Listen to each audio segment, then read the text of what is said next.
හරි ඕලෙවල් පේපරේ ප්‍රස්ථාර ගාන. ඔයගොල්ලෝ හැමෝම දන්නවා දැන් ඕලෙවල් පේපරේ ප්‍රස්ථාර ගානනේ ෆස්ට් පාර්ට් එකේ නෙමෙයි ප්‍රශ්න පත්‍රයේ සෙකන්ඩ් පාර්ට් එකේ. ඒකත් තෝරගන්න ප්‍රශ්නයක් විදියට. ඉතින් තව ප්‍රශ්නයක් තෝරගන්න පුළුවන්කම තියෙද්දි ඇයි මේ ප්‍රස්ථාර ගාන තෝරගන්න ඕන? හරි. අනිත් ගණන් වලට සාපේක්ෂව බැලුවහම ප්‍රස්ථාර ගාන කියන්නේ පට්ට ලේසි ගානක්. මොකද හැම අවුරුද්දෙම එකම රටාවට තමයි ප්‍රශ්නේ අහන්නේ. කිසිම දෙයක් කරන්න නැහැ. එන ගාන කටපාඩම් කරන් ගිහින් හදනවා වගේ දෙයක් තමයි මේක වෙන්නේ.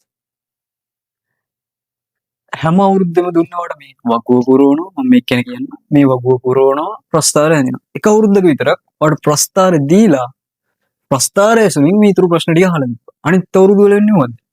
මේ වගුවත් තව පුරවන්න ඕන. ප්‍රස්ථාරෙත් අඳින්න ඕන. මේ ප්‍රශ්න ටිකට කොහොමද උත්තර ලියන්න ඕන. එක අවුරුද්දක තවත් ලේසි කරලා දීලා තියෙනවා. හරිද? හරි. දැන් මේ ප්‍රස්ථාර ගාන මේක බලනවා කියනකොට ප්‍රස්ථාර ගාන බැරිව ඇතිනේ. හරි. ප්‍රස්ථාර ගාන පුළුවන් කරගන්න මොනවද පුළුවන් කරගන්න ඕන කොටස්. හරි. ප්‍රස්ථාර ගාන මම කියන්නේ සාම්ප්‍රදායික ගානක් කියලා. ඒක බැලුවාම අපිට ප්‍රශ්න අහන රටාවක් පේනවා. හරිද? ওই ප්‍රශ්න අහන රටාව පාඩමේ උවමනාම තියරි පාර්ට් එක තමයි මේ තියෙන්නේ. මේ තියරි පාර්ට් එකකින් පිට කිසිම ප්‍රශ්නයක් ප්‍රස්ථාර ගානේ අහන්නේ නැහැ. හරිද? එහෙනම් ඔය කරන්න ඕන මොකක්ද? පොතක් ගන්න මෙතන ඉඳන් මේ තියරි පාර්ට් එකින් එක හිමීට ඉගෙන ගන්න. ලොකු වෙලාවක් යන්නේ උපරිම පැයක් ඇයි.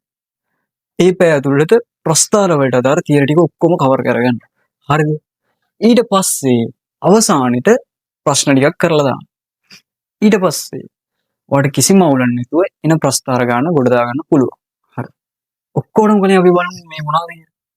හරි. ප්‍රස්ථාර ගන්න පුළුවන් කරගන්න නම් ඔයා මුලින්ම කණ්ඩාංකයක් කියවන්න දැනගන්න ඕනේ. ඒ වගේම ඒ කියවන කණ්ඩාංක ලකුණු කරගන්නත් දැනගන්න ඕනේ. මොකද්ද? පළවෙනිම දේ කණ්ඩාංක කියවීම සහ ලකුණු කිරීම. මේකට අදාළ වීඩියෝ එකක් දානවා. මේ පාඩේ පුළුවන් කරගන්න මේ වීඩියෝ එක බලන්න.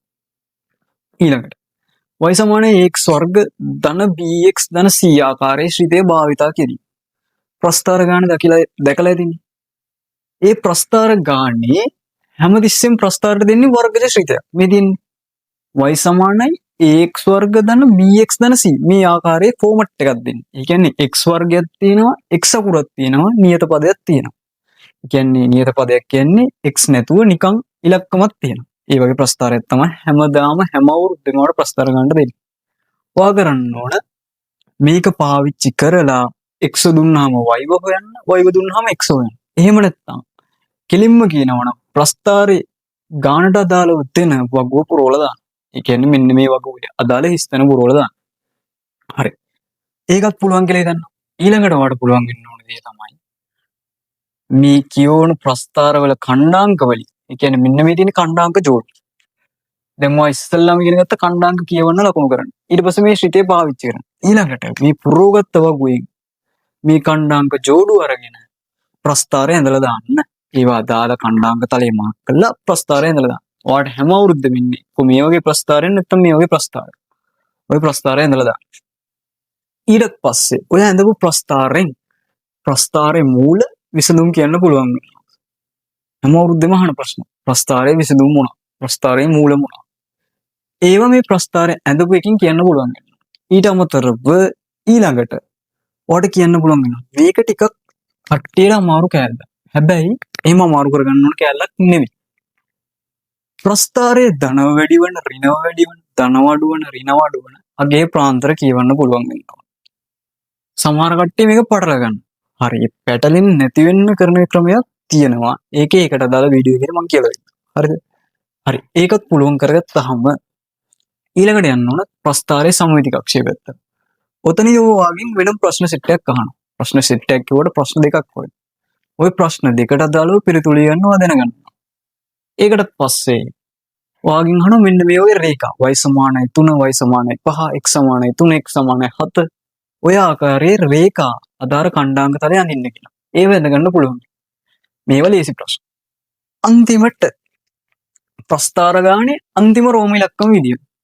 මෙන්න මේ වගේ ප්‍රශ්නයක් අහනවා. ඔයාලට තියෙන්නේ y සමානයි ax වර්ග ධන bx ධන c ආකාරයේ ෆෝමැට් එකනේ. ඒ ෆෝමැට් එක මෙන්න මේ ෆෝමැට් එකට හරවන්න කියනවා. හරිද? එහෙනම් ඔයා මොකද්ද කරන්න ඕනේ? ඔයා දැනගන්න ඕන මේ ෆෝමැට් එකෙන් මේ ෆෝමැට් එකට ගාන ගෙනියන්නේ කොහොමද කියලා. හරි. ඒක තමයි ප්‍රස්ථාර ගානේ අමාරුයි කියලා කියන්න පුළුවන් පාර්ට් එක. ඒකත් අමාරු නෑ. හැබැයි මේවට සාපේක්ෂව ඒක තමයි ටිකක් අමාරු පාර්ට් එකට තියෙන්නේ. ඒකත් කරන්න තියෙන්නේ එකම විදිහකට. ඒකත් පුරුදු වුණාට පස්සේ වඩ ප්‍රස්ථාර ගාන කියන්නේ කිසිම ගේමක් තියෙන ප්‍රශ්නයක් නෙමෙයි. හරිද? ඕකත් ඉවරනාට පස්සේ අන්තිම ප්‍රශ්නේ විදියට මේ ගේමක්ම නෑ. මේක පුළුවන් නම් මේක ගේමක්ම නෑ. ශ්‍රිත ඒ කියන්නේ අඳපු ප්‍රස්ථාරයේ y අක්ෂය දිගේ ඉහළ පහළ ගෙනියන්න. ඒකට තමයි මේ විස්ථාපනය කරනවා කියලා වචනයක් දාලා තියෙන්නේ. ඉහළ පහළ ගෙනියන්න පුළුවන් වෙනවා. හරි. ඔය ඔක්කොම පුළුවන් වුණාම ඒ කියන්නේ මේ කොටස් 9න් පුළුවන් වුණාම ඔයා ප්‍රස්ථාර ගානේ තියරි පාර්ට් ටික ඔක්කොම කවර් කරලා ඉවරයි. හරිද? එහෙනම් දැන් ඔයාලට ඉතුරු වෙලා තියෙන්නේ මොකක්ද? තියරි ටික දැනගත්තට පේපර් හදන්නද? ඔයා කරන්න ඕන මොකක්ද? ඔයා අපි අන්තිමට දානවා මිශ්‍ර ගැටලු කියලා වීඩියෝ එකක්. ඔන්න ඔය වීඩියෝ එක බලලා ගණන් වල ප්‍රශ්න අහන්නේ කොහොමද? ඒවට උත්තර ලියන්නේ කොහොමද? මේ ඉගෙන ගත්ත තියරි වලින් අදාළ ප්‍රශ්න වලට උත්තර ලියන්නේ කොහොමද? ඒ පාර්ට් එක ඉගෙන ගන්න ඕන. ඔයා මේ වීඩියෝ 10ම බලලා මේ කොටස් 10ම කවර් කරගත්තට පස්සේ මම ගැරන්ටි කරනවා ඔයාලට ප්‍රස්ථාර ගාන කරගන්න පුළුවන්. ඔයා මේ වීඩියෝ එකත් බැලුවාට පස්සේ කරන්න ඕන මොකක්ද? පාස් පේපර්ස් පොත් ටික අරගෙන ඒකේ මුල ඉඳලා තියෙන ප්‍රස්ථාර ගණන් ටික අගට වෙනකම් හදාගෙන ඉන්න. ඒ හැදුවා කියන්නේ අනිවාර්යෙන් ඔයාලට ගේමක් නැතුව ඔයාලේ අවුරුද්දේ අදාළ O level පේපරේ ප්‍රස්ථාර ගාන ගොඩ දාගන්න පුළුවන්. අවුලක් වෙන්නේ නැහැ. හරි. එහෙනම් දැන් ඔයා කරන්න ඕන මොකක්ද? නෝට් පොතක් ගන්න. අරගෙන මේ මාතෘකා ටික ඔක්කොම දාගන්න. ඊට පස්සේ පොතකුත් අරගෙන කොලයකුත් අරගෙන ඉඳගෙන එකින් එකට පිළිවෙලට මේ වීඩියෝ ටික බලාගෙන මාක් කරගෙන යන්න. අන්තිමට වීඩියෝ 9ම ඉවර වෙනවා. ඊළඟට එනවා ගණන් හදන වීඩියෝ එකට. ඕකෙදී ඔයා ගණන් හදද්දී අදාළ ගාන දැම්මට පස්සේ නතර කළා පොඩි try එකක් දීලා හදන්න බැරි නම් සාකච්ඡා කරන පාර්ට් එක බලන්න. හදුවත් බලන්න ඕන. හැබැයි සාකච්ඡා කරන පාර්ට් එක බලන්න කලින් හදන්න try එකක් දෙන්න. ඔය ඔක්කොම ඉවර වුණාට පස්සේ කිසිම ගේමක් නැතුවට ප්‍රස්ථාර ගාන කරගන්න ඕනේ. හරි. එහෙනම් අපි ඊළඟ වීඩියෝ එකකින් හම්බ වෙනකම් වැඩේ කරගෙන